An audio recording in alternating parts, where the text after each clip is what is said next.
Здравствуйте, меня зовут Владимир. Вот мое удостоверение, журналист Open Media Ukraine. Хотелось бы с вами провести добровольную беседу. Вы тоже можете задавать встречные вопросы, поправляйте меня, если где-то я в чем-то ошибаюсь. Вы даете право на запись и публикацию этого разговора? Да. Как вас зовут, фамилия, имя, отчество? Белоусов Роман Олегович. На какие-то вопросы, если вы не хотите отвечать, можете на них не отвечать, потому что это, еще раз говорю, это добровольно. Добровольный разговор у нас? Да. Добровольный. Где служили, какая должность? 104-й полк Псков, ВДВ, должность наводчик-оператор. Угу. Звание? Сержант. Звание сержант. Сколько прослужили вы? Ну, если вместе с срочкой, то 8 лет. 8 лет уже, да? Хорошо. А номер части? 32 515. Угу. Скажите, пожалуйста, как вы попали в Украину? Получается, ехали в Белоруссию. Так. Учение, ну, вы говорили, что Я учение. Да. И потом уже в ночь с 23 на 24 пересекли, получается, границу. Угу. Ну, понимали, что пересекали границу Украины? Но уже потом, да. Угу. И дальше? Что дальше? Ну, ехали. Ехали. Ехали мы, приехали. Куда? Получается, по населенным пунктам я не скажу, потому что... Нет, не надо, где остановились, может быть. Не знаю. Получается, 27 числа мы были в каком-то населенном пункте на перекрестке. Угу. Все. Ну, мы отстали еще, наша машина. То есть мы ехали не со своими, но догнали уже 27 числа. Ну, 26-го. Так. 26-го. Так. Все. Ну, 27-го выдвинулись в сторону, получается, Бучи. В Бучу зашли. Ну и там, получается, нас, скажем так, конкретно потрепали. Так, потрепали. Много человек раненых, много погибших было. Так. Разозлились сильно вы? Ты там злиться-то нечего, там все как люди уже не та ситуация, когда злиться. Ну, мы вышли оттуда, нас было 30 человек. Я не утверждаю, но просто из рассказов других людей, остальные военные российские были в состоянии эффекта, уже как бы пребывали от этих всех потерь и могли стрелять в мирных, гражданских и в кого угодно. Не знаю. Не знаю, вы не стреляли? Нет. Мы И не видели, что кто нибудь стрелял? ни разу не видели. Ни разу не видели. Мирно стояли, да? Ну, мы, получается, вот как 27-го мы там, получается, нас потрепали конкретно, Да. мы отошли назад. Да. Отошли назад, больше мы в город не заходили. Мы, то есть, заходили краем города. И дошли мы вот до Малой Дмитровки. До Малой Дмитровки? Да, в Малой Дмитровке стояли. Ну, мы стояли, у нас были блокпосты, получается. Малая Дмитровка, это просто есть Дмитровка по Житомирской трассе? Это там, по-моему. Там же? Около... Да, оно там Да. все рядом идет. Это все рядом, 5-10 километров. Так, это, если я все правильно понимаю, это километров 30 от Киева уже находится. 24 километра. 24. Получается, я на знаке видел там. Да. И все, как бы и стояли, организованы были, как стояли повзводно, не знаю. Угу. Задача была просто, грубо говоря, я даже не знаю задачу, но мы стояли просто на месте. Так, сколько дней стояли на месте? Да много. Мы как бы вначале стояли там в лесу, потом вперед двинулись, еще вперед двинулись, и все, и на месте стояли. Ну, долго, вот, да, получается, уже потом вернулись назад, и нам сказали потом приехать вперед.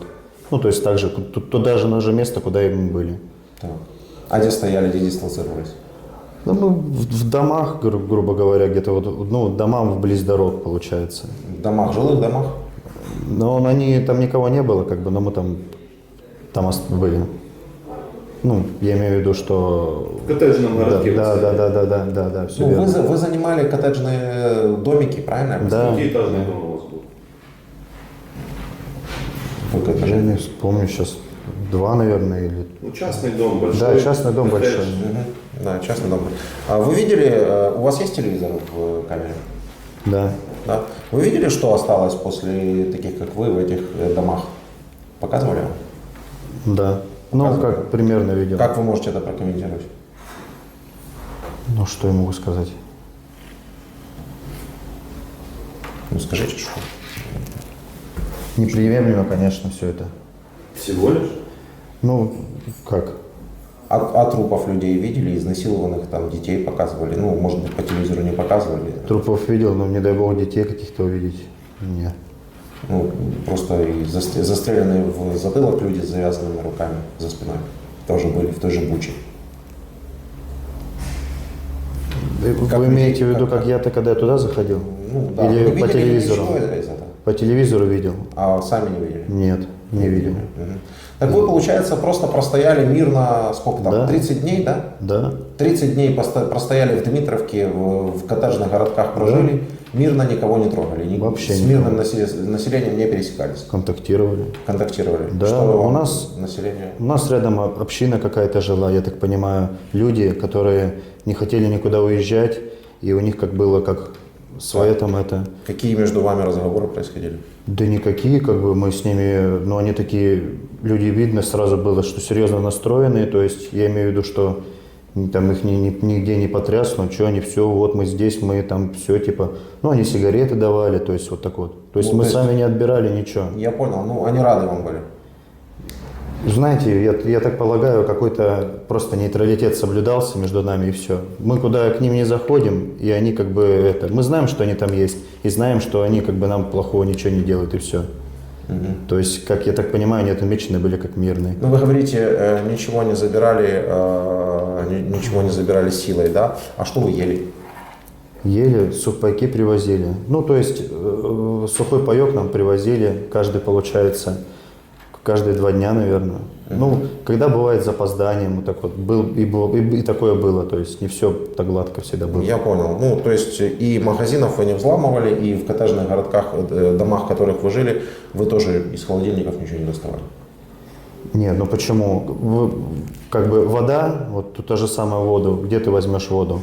Колодцы там особо не было таких, но где вот... Я иначе, я просто хочу обрисовать по Я понял, чтобы что вы было имеете в понятно. Вы заходите в коттеджный, вы заходите Да. в домик чей-то, Да. дом. Там, естественно, вещи, там все на месте, там телевизоры, наверное. Вы, наверное, пользуетесь этим как своим, да, по сути? Ну, где мы живем, да, по идее Да. так и есть. Это, как вы думаете, силой или это добровольно вас туда впустили, в эти дома? И, то я так, мы с нее, если у нее разрешения никого не спрашивали, ну, наверное, может, силой или как, ну, как сказать? Наверное, может, силой. Хорошо. Можно вопрос? Да, конечно. Вот это интервью увидит 1 миллион человек, не меньше. Потом его порежут на различные кусочки, его увидят все. Как вы думаете, сколько человек вам не поверит? То есть вы сейчас рассказываете сказку, которую ни один человек просто не может поверить. Я знаю людей из Дмитриевки, я знаю вас как оккупантов, что вы там делали и что там происходило. И вы сейчас говорите, что вы профессиональный десантник с 8-летним стажем. Вас не призвали 3 месяца назад. Вообще Вы ни в кого не стреляли. ни в кого не стреляли. Нет, никого не стрелял. Ну, к сожалению, вот, мы журналисты, и поэтому мы не можем. Ну, в принципе, я с Димой согласен, да, эта ремарка, она Я знаю имеет человека, право на который жизнь. конкретно был в Дмитриевке. Я знаю, как его мучили, пытали, как его ограбили. И вы говорите, что вы десантник, вооруженный до зубов. Просто пришли, Со всей своей группой, да, ждали сухпайков, которые... 37 суток простояли. Вы ходили, здоровались с местными жителями, которые вам давали Ну, я сигареты. допускаю, что там, возможно, была какая-то религиозная община, которая действительно там держит нейтралитет, и они, возможно, так и было это. Но действительно есть очень много случаев людей, которые действительно пытали в Дмитровке, издевались над ними в Дмитровке. Есть и трупы в Дмитровке. И как бы и вот сейчас мы разговариваем с представителем людей, которые простояли более 30 дней в Дмитровке, и этот человек говорит: да не, просто зашли себе в домик, Знаете, телек включили и смотрели. Ну, за водой, конечно, там по воду ходили там, в колодец. Набирали. Нет, телевизора у нас как такого вообще не было. То есть, Потому да, что света не было. до определенного, когда я попал сюда, я только первый раз посмотрел телевизор, что вообще происходит. Вы заняты были. То есть вы хотите реально сказать, что вот все 1 миллион человек, которые будут смотреть, все знают историю псковского десанта. Вы же сами сказали, что вы псковский десант, элитный псковский десант. И вы мирно зашли 24 километра от Киева, где всю войну шли ожесточенные бои. Вы реально, вот посмотрите вот сюда, в камеру, и скажите, что в это кто-то должен поверить. Я могу вам точно, ну, я не знаю, можете верить, можете нет. Я говорю, мне скрывать нечего. Я до того момента, как я попал в плен, до того момента, как я попал в плен 29 числа, это был первый раз, когда я увидел украинских военных.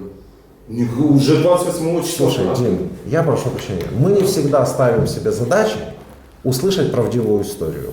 Но мы всегда ставим себе задачей показать реального человека из России, который реально зашел, да, для того, чтобы они там посмотрели и сделали выводы. Уж поверят они там, не поверят, это не важно.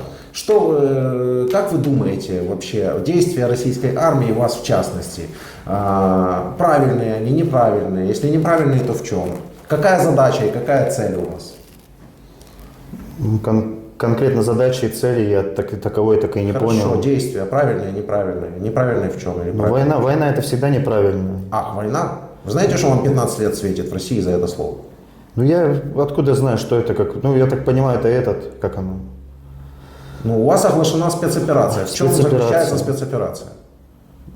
Я не знаю. Ну мне сказали, собирайся ехать, я маленький человек. Хорошо, я понимаю. Так все-таки война, вы считаете, да, или спецоперация? Ну, спецоперация. Я же не знаю, что я могу сказать? Мне сказали, собирайся, ехай. Я собрался, поехал. Куда спецоперация, не спецоперация, что? Ну, конечно, это плохо все, что вокруг происходит. Это не то, что плохо, это недопустимо. Когда люди гибнут, и мои товарищи как бы гибнут, и гибнут люди, которые вообще в это никакого вообще отношения не имеют. Что я могу сказать? Не знаю, что-то от себя. Вы говорите спецоперация, вы смотрели обращение своего президента?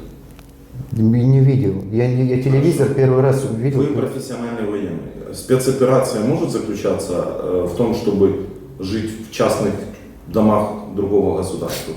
Ну да, как бы. Вы военный, спецоперация предполагает зайти в жилой массив, да, в город, в село и жить 30 с лишним дней в коттеджах мирного населения. Ну как, если только по 30, что вот столько-то времени не жили, мы все равно как бы и оттуда туда. Хорошо, 5 дней. Ну, конечно, ну я откуда знаю, нет, наверное. Спецоперация. Смотря что за спецоперация. Ну так что у вас за спецоперация? Да я не знаю. Хорошо, чем вы от фашистов отличаетесь? Помните Вторая мировая война? Ну, конечно. Да. Фашисты, яйко, млеко. Ну, там, есть ли у вас там яичко, молочко, тоже ходили по селам, спрашивали. Тоже жили, между прочим. Есть. Да, тоже жили, между прочим, занимали деревни и жили тоже у обычных людей. Тоже зашли с оружием, тоже зашли на чужую территорию, в частности на Советский Союз. Даже как-то так совпало, что и время у вас очень похожее, да, 4 утра. Чем отличается? Назовите отличия. Российская армия от фашистов в то время. Я не знаю, что.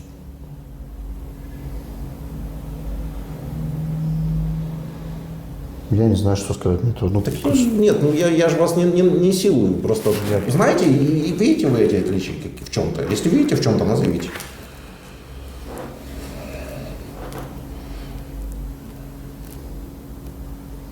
Я не знаю, что ответить на ваш вопрос. Хорошо, давай позвоним кому-то. Кому вы там жене? Позвони жене. 37 дней мы мародерим. Слушай, звони. Я звоню. Еще раз говорю, мы не всегда пытаемся, мы не всегда должны показать историю, ну, правдивую, честную, не всегда ждем честного рассказа. Но показать вам, кстати, что вы можете передать людям, которых, вот как вас сейчас отправляют из России? Есть для них какое-то послание? Ну, я не знаю, ну, думали головой своей, чтобы... Так, думали головой своей, что шапку взяли с собой, перчатки, или что, чтобы потеплее оделись, или как? Что ну, я не знаю, я не могу за людей отвечать, как я могу в это... Ну, пусть едут. У каждого своя голова на плечах. Хорошо. Опять-таки, хорошо. Сумку побольше взять. Да, сумку побольше взять, чтобы влезла, там поместила все. Дэнди есть. Дэнди, чтобы поместилась, да. 16-битная. Я не знаю, где они ее нашли, честно. Такой шок. Кто-то в подвале, наверное, где-то сбил. Алло? Алло, здравствуйте. Алло, здравствуйте. Меня зовут Владимир, я из Украины вам звоню, я журналист. Вы хотели бы пообщаться со своим мужем? Да, конечно. Это возможно сделать только под запись. Вы даете право на запись и публикацию разговора вашего? Да, конечно. Окей, общайтесь. Алло, Викуль. Господи, Рома. Не плачь, все нормально. Все у тебя хорошо? У меня все нормально. Я только за тебя переживаю. В курсе, что я в плену, да, там? Я видела твои фотографии. Где видела? Я видела в группе в Телеграме. Я сначала думала, что я ошиблась. Мне сказали, что у меня паранойя. Потом я увидела другие твои фотографии. Я тебя по рукам только узнала. Родителям звонила? Я сказала только папе, маме не говорила, пока я боюсь ее состояния. Господи, Рома. Скажи, короче, отцу позвони, бабушкам не звони. И маме не надо звонить. Скажи, что все нормально. Хорошо. Господи, ты как там вообще? Нормально все. Как ты кушаешь? Тебя кормят? Господи, Рома.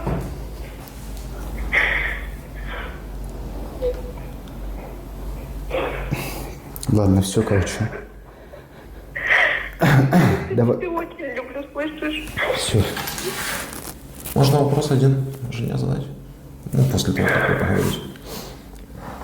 Викуль, все, короче, это все нормально будет, слышишь? Слышь. Я тебя очень люблю, слышишь? Давай, я тоже люблю, давай, все. На трубочку это журналисту. Потом будет возможность это. Скажите, видео посмотрим. Я же хочу сказать. Ну все, давай, Зай. Давай. Так, я прошу прощения. Вы это видео сможете посмотреть на канале «Ищи своих» в Телеграме. Скорее всего, там, где вы видели и фото вашего мужа, потому что мы действительно ничего не скрываем. Мы, наоборот, стараемся опубликовать максимум информации. Вот.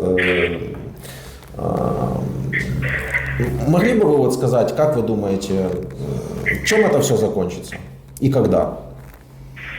Я не знаю, как это закончится.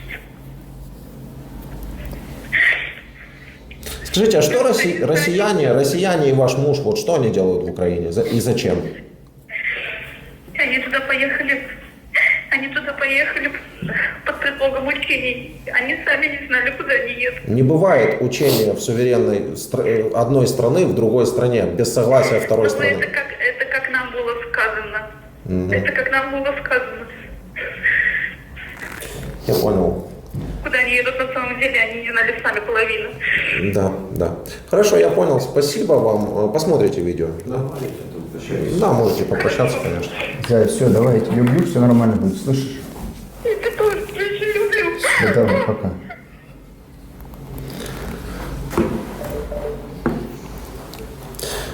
Добавить нечего, я так понимаю, вам сказано, да?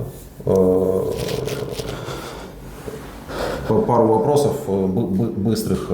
Что такое русский мир? Знаете такое, что это такое? Хорошо, окей. Российская армия сильная, слабая? Не знаю. Не знаете. Раньше вы думали, она сильнее, или вы так и думали, что она такая и есть? Не знаю. Уважаете Путина?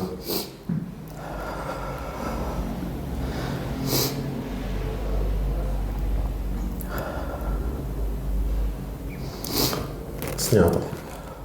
Сколько ваша заработная плата по контракту? 45 где-то. Нормальная там зарплата, но он же... 45 тысяч рублей.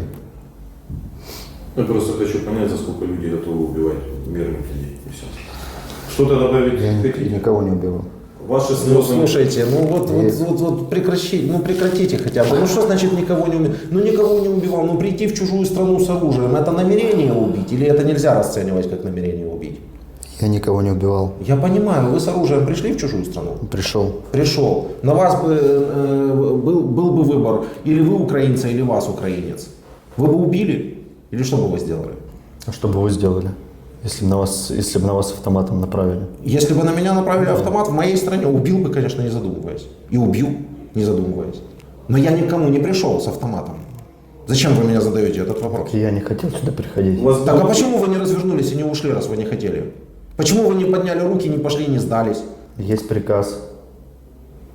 То есть вы пришли убивать? Да не убивал я никого. Я понял. Не хотел никого убивать. Ходим по кругу. Ходим по кругу. Бессмысленно. Если вы хотели избежать этого, у вас было 37 дней избежать. Вы Окей, все.